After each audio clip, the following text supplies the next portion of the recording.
All right, so, we get a ton of stuff sent to us here at the Deep Dive for, potential deep dives. And this one, well, it's pretty wild. So someone sent us a YouTube transcript, right, from a channel called Sharri Plaza. Mm. And the video itself is called, get this, The Stolen #Kemetic Legacies, spoken by Beverly Hillbillies Granny. Yeah, I know. Right off the bat, you can tell this is going to be a pretty unique take on history, right? So in this deep dive, what we're going to try to do is really break down, the core argument, the heart of what this video is trying to say. And, basically it's laying out this case, this argument that hit the history and achievements, all the stuff from ancient Egypt, or as the video calls it, Kemet, that all of this has been, well, like taken, appropriated by what the presenter calls eurocentric colonizers. So yeah, heavy stuff, right? But what really grabbed me, like the first thing, was the voice, like how this is all presented. So the person, it's this Granny from the Hills character, and it's wild. She's got this way of talking, uses like everyday language and these really colorful analogies, and she's explaining these super complex ideas. It's definitely not your typical, history professor kind of lecture.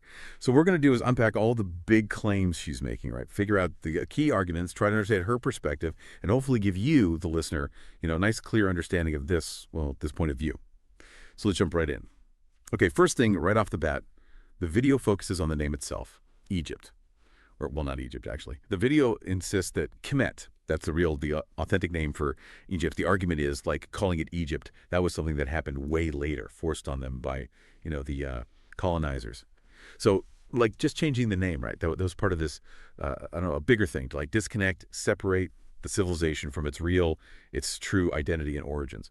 So it's interesting to think about, right? Just the name itself, how that becomes like, I don't know, a way of claiming ownership, taking control. And then building on that idea of the name, the video is super clear about who these people were, the people of this civilization. It says flat out, like no question, ancient Kemet.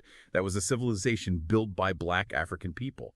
This isn't presented as some theory or like one possibility. It's stated as like a fundamental truth of history, a truth that, according to the video, has been, covered up, hidden on purpose. And it doesn't stop at just saying black Africans. It goes on, it paints this really vivid picture of these ancestors, right? Describes them as kings, queens, architects, healers, scholars, the whole dang pot. Like, it really emphasizes how much they achieved, the breadth of their knowledge. It lays the groundwork for this idea that something super valuable, super important was taken from them, misrepresented.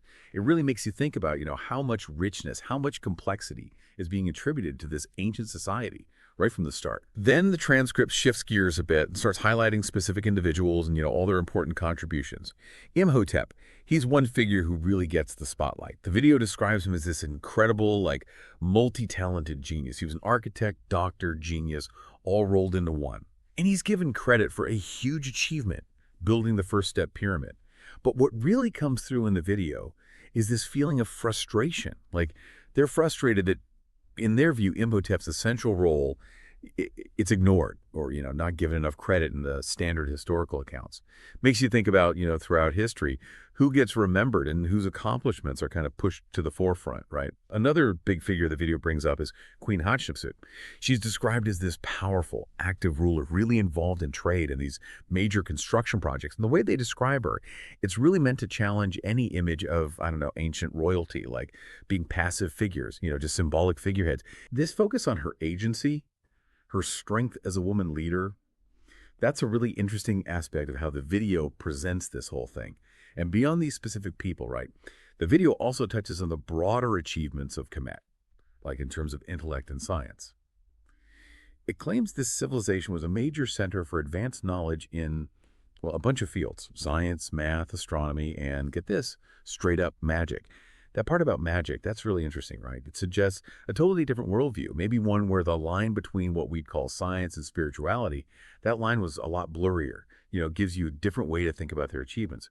But now we get to, like, the core, the central part of this whole argument. When the Eurocentric colonizers show up and what they did. The video paints this narrative where these colonizers come to Africa, they see all these amazing things that Kemet had achieved firsthand, but instead of, acknowledging that, showing respect for this existing legacy, the video argues that they stole it and then claimed it was their own. And get this, the analogy they use is so vivid, it really sticks with you. The video says these colonizers acted like they had invented sunshine, when in reality, they were just, basking in the glow from the motherland. this already existing brilliance. It's a really powerful image, right? Like something was already shining bright, and then someone else comes along and pretends they're the source of the light. And the video doesn't hold back when it talks about the supposed theft, It straight up accuses the colonizers of, and I quote, took the whole dang story, snatched it up, flipped it upside down, and started passing it off as their own. So that paints a picture of like intentional, systematic rewriting of history, a total fabrication to serve their own interests. So following this idea of historical theft, the video digs into this claim that history's been rewritten on purpose, that the ancient Egyptians have been, well, whitewashed. The main argument here is that all the historical accounts, the artistic depictions they've been messed with, changed to make the people of ancient Kemet look lighter skinned than they actually were. And the phrase they use is, well, it's pretty striking. They painted over the truth, literally, yank, yank. And the video hits back with this really strong, direct statement, asserting their identity. My people were black as midnight, proud and powerful. This personal connection to the past, this unwavering focus on a black African identity as central to Kemetic civilization, that's a big theme that keeps coming back throughout the video. Okay, then the transcript shifts focus a bit, looks at the relationship between Kemet and ancient Greek civilization. So here the video makes the argument that those big names in ancient Greek thought, Plato, Pythagoras, these guys, they didn't come up with their groundbreaking ideas all on their own. Nope, the video says they learned directly from Kemetic teachers. And again, they use a really vivid analogy to illustrate this connection. They describe the Greeks sitting at the feet of Kemetic teachers taking notes like it was a master class. So you can really picture that, right? It emphasizes this idea of a direct transfer of knowledge, and it sets up this hierarchy where the Kemetic teachers are the originators and the Greeks are, well, they're the students. And they go even further with this whole intellectual lineage thing, claiming that core parts of Greek math, those famous theorems, they're basically Kemetic wisdom, straight from the Nile, repackaged and resold. That's a huge statement, right? It suggests we need to totally rethink the traditional narrative of Western intellectual history, saying its roots are not in Greece, but in Kemet. And of course, you can't talk about ancient knowledge without mentioning the Library of Alexandria. So the video argues that, yeah, this library became super famous as a center of learning, but its massive collection, its influence, all of that was built on a foundation of Kemetic knowledge that was already there. The point being that the origins of this intellectual hub, the huge contributions of Kemet to its vast collection, that's been misrepresented or at the very least downplayed in the historical accounts. So we get to the end, and the video tackles what it sees as the main consequence of this alleged historical theft and, all this misrepresentation. The argument is that it's created this huge disconnect for black African descendants from their real, rich heritage. And they use this phrase, trying to piece it back together like a jigsaw puzzle missing half the dang pieces, which really captures that feeling of loss, of fragmentation.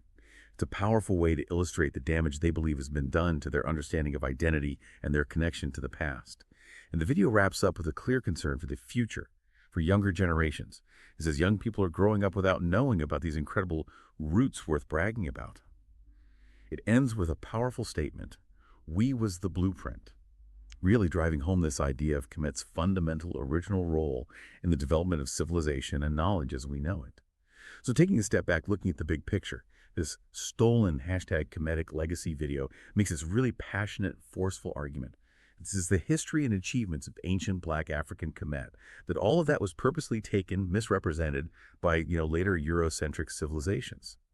And the way it does this is fascinating, right? Using strong language, these memorable analogies, to really give you this feeling of historical injustice. It's a powerful call to recognize what it sees as the true origins of a big chunk of Western knowledge and culture. And you can tell from her tone, the language, this isn't just some intellectual debate, This is deeply personal. It's about identity, historical truth, understanding heritage. It makes you think, right? Considering this perspective about all the narratives, all the stories we're told about history, like whose voices actually get heard, whose contributions get remembered, celebrated, and what happens when some stories are, put front and center while others are kind of pushed aside, or like the video says, intentionally erased, gives you a lot to think about, right? How we understand the past, its impact on the present. It's a lot to unpack, that's for sure.